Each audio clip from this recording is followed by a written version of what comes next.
नून league की सफ़ों में इस वक्त मौत की सी खामोशी है। इसहाक डार की लीक ऑडियो की वजह से सफ़े मातम बिछा हुआ है और अभी तक किसी जानिब से उस ऑडियो की कोई तरदीद नहीं आई।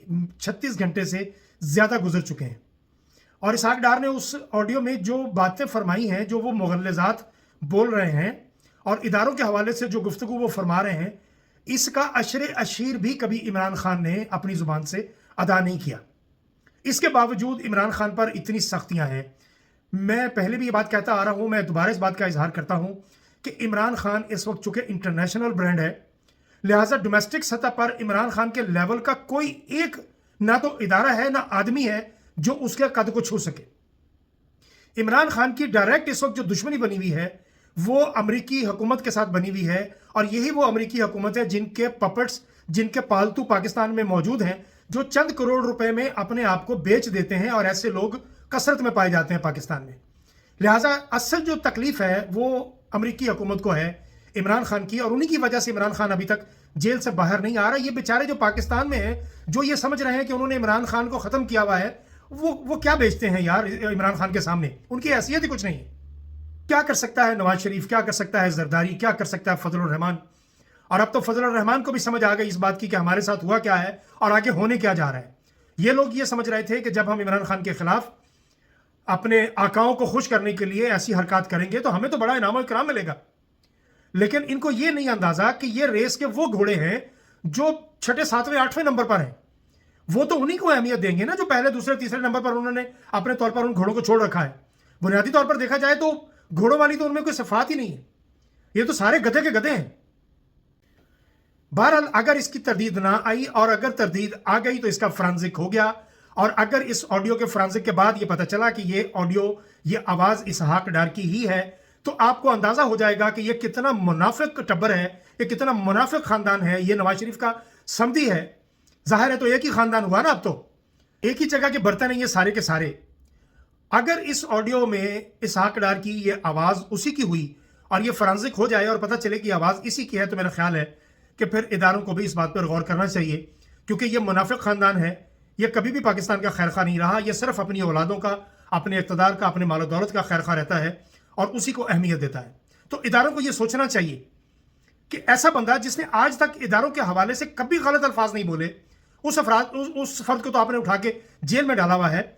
आपने क्या डाला है? जाहिर है वो तो ऊपर बैठा जो आका है, जिसके ईमा पर ये सारा कुछ हो रहा है।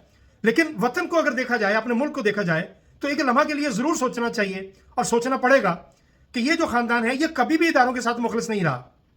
नवाज शरीफ का रिकॉर्ड उठा के देख लीजिए, ये जिस थाली में खाता है उसी में छेद करता है, ये जिस थाली में खाता है उसी में थूकता है।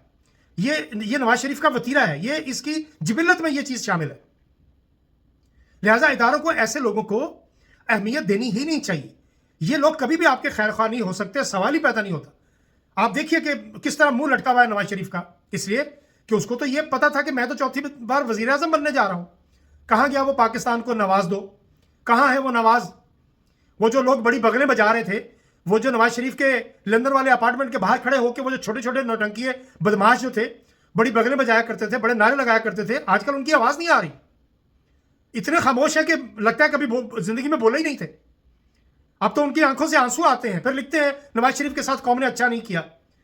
आप ये बताइए कि नवाज शरीफ ने कौम के साथ क्या किया है? कभी इस बात पे भी तो गौर कीजिए। अब आइए, दो सवालात हैं दो दोस्तों के। एक ने कहा कि आप अली मोहम्मद खान के लिए बात क्यों नहीं करते, कि वो मुफाहमत की बात करते हैं, उन्होंने नवाज शरीफ को जरदारी को लीडर माना है। देखिए, मैं भी आपकी तरह जज्बाती कैफियत रखता हूँ, बड़ा इमोशनली मैं कप्तान के साथ वाबस्ता हूँ। आज से नहीं, 96 से। मैंने एक वीडियो में आपको उस बात का सबूत भी दिया था, मैंने वो तस्वीर भी आपको दिखाई थी। लेकिन हम अली मोहम्मद खान की वफा पे शक नहीं कर सकते दोस्त, इसलिए कि अली मोहम्मद खान प्रोग्राम में बैठ के वो मुमकिन है किसी प्लानिंग के तहत, किसी स्ट्रेटजी के तहत वो कोई ऐसी बात करना चाह रहा हो कि जिसमें दूसरे बंदे से कोई जवाब निकलवाया जाए। बाकी रही नवाज शरीफ की या जरदारी के लीडर कहलवाने की बात, तो बात यह है कि पीपल्स पार्टी एक जमात तो है, इसमें आप कोई दो राय तो नहीं है। जरदारी के लिए सिंध के लोग वोट करते हैं, लिहाजा वो उनका लीडर है। इसी तरह पंजाब में लाखों लोग हैं जो नवाज शरीफ को अपने लीडर मानते हैं, उनकी अकलों पे पर्दे पड़े हुए हैं, वो एक अलग बात है। लिहाजा अगर इस बात के ताबे उन्होंने ये कह दिया है कि ये दो लीडर हैं और इनको चाहिए कि ये पाकिस्तान का सोचें, तो उसमें पैगाम तो पाकिस्तान के लिए था। لہٰذا ابھی تک تو ایسی کوئی چیز بظاہر نظر نہیں آ رہی کہ ہم علی محمد خان جیسے کپتان کے اچھے سپاہی پہ شک کریں. پلیز ابھی وقت دیکھیے، پھر آگے جا کے بڑا موقع بات کرنے کے لیے. اور دوسرا، ایک دوست نے سوال کیا ہے کہ آپ توشہ خانہ پر، یہ ایک معمولی سی بات ہے، توشہ خانہ جو ہے یہ معمولی سا کیس ہے، تو یہ تو ایک طرح سے واقعی بات تو صحیح ہے کہ ہے تو یہ معمولی سا، لیکن توشہ خانہ کے حوالے سے باقی لوگوں کی بھی اگر ہم بات کریں تو آپ اندازہ کیجئے کہ 3,81,00,000 کے تحائف جو ہے وہ خاندان شریفہ نے صرف 76 لاکھ روپے میں لے اڑے ہیں. یہ 3,81,00,000 کے تحائف 76 لاکھ میں انہوں نے لیے ہیں. یہ بنیادی طور پر ذہنی طور پر چور ہیں، یہ مانتے نہیں ہیں اس بات کو، یہ لوہا چور ہیں. ان کے بارے میں جب یہ انڈسٹری چلا رہے تھے تو ان کے بارے میں کہا جاتا تھا کہ یہ چوری کا لوہا خریدتے ہیں. اور جتنے نشئی تھے، آپ کو یاد ہے، وہ سیوریج کے ڈھکن تک اٹھا کے بیچ دیتے تھے. وہ کہاں جاتے تھے؟ وہ انہی کی ملوں میں جاتے تھے. یہ بنیادی طور پر چور خاندان ہے. انہوں نے اتنے بڑے تحائف جو ہیں، پھر ان کی بیٹی نے وہ جو آج کل سیاست کی میرا ہے، جو بچی کہہ رہی ہے کہ ہم گرامر پڑھ رہے ہیں، وہ کہہ رہی ہے اچھا جغرافی، اور بچی کہہ رہی نہیں ہم گرامر پڑھ رہے ہیں. پھر ریپیٹ کر رہی ہے کہ اچھا جغرافی انگلش میں. کپتان نے کہا تھا ایک تو یہ پڑھے لکھے نہیں ہیں، اوپر سے کوشش بھی نہیں کرتے. جب ایسی جہالت کو لا کے آپ بڑے منصب پہ بٹھا دیں گے تو یہی امید رکھیے، یہی کچھ ہوگا پنجاب میں. جو دے دیا گیا ہے پنجاب کو، تحفہ جو مل گیا ہے، اس کا جواب یہی کچھ ہی ہوگا. یہ پاکستانی سیاست کی نئی میرا ابھر کے سامنے آئی ہے. خیر، ہم تو میرا کی بے عزتی کر رہے ہیں، میں سمجھ رہا ہوں. وہ تو بیچاری اس کے معاملے میں تو بہت معصوم ہے اگر دیکھا جائے تو. اور دوسرا یہ کہ مریم نواز نے 2 کروڑ کی گھڑی 10 لاکھ میں لے لی. اب یہ گھڑی چور کرتے ہیں نا. خواجہ آصف نے 10 گھڑیاں لی ہیں، شاید خاقان عباسی نے پتہ نہیں کتنی گھڑیاں لی ہیں. اب آج کل تو ان کو بھی عقل آئی ہوئی ہے، وہ بھی ذرا دیکھ سوچ کے بیانات دیتے ہیں. لیکن خواجہ آصف جیسا بے ضمیر آدمی جو ہے، وہ گھڑی جب لہرا رہا تھا پارلیمنٹ میں، اس کو شرم نہیں آئی کہ یار تم نے خود 10 گھڑیاں لے رکھی ہیں، اور وہ بھی کوڑیوں کے بھاؤ میں. تو ایک تو مریم نواز نے 2 کروڑ کی گھڑی لی 10 لاکھ میں، اور پھر BMW جو اس کے گوشوارے میں لکھی ہوئی تھی، اور وہ لانڈے لپاڑے کے پروگرام میں بیٹھ کے کہہ رہی ہے کون سی گاڑی. اچھا میں پوچھ کے بتاتی ہوں، 1 منٹ ذرا روک دیں یہاں پہ. یہ تو حال ہے ان لوگوں کا. لہٰذا توشہ خانہ کا انہوں نے ایکچولی کپتان کی کوئی سی بھی کوئی سزا ہے ہی نہیں. یہ ڈکوسلا ہے، فراڈ ہے، مکاری ہے، یہ سب دھوکہ ہے. مقصد صرف اس کو اندر رکھنا ہے جیل میں، کیونکہ ان کا آقا اس سے خوش نہیں ہے.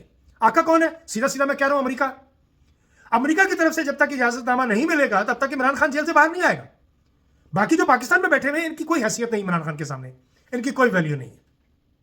توشہ خانہ کو تو چھوڑیے، وہ طیب اردگان جب پاکستان آئے تھے تو ان کی زوجہ نے خیرات میں اپنا ہار دیا تھا، اور ہمارے خیر سے یوسف رضا گیلانی صاحب نے وہ ہار اپنی اہلیہ کے گلے کی زینت بنا دیا.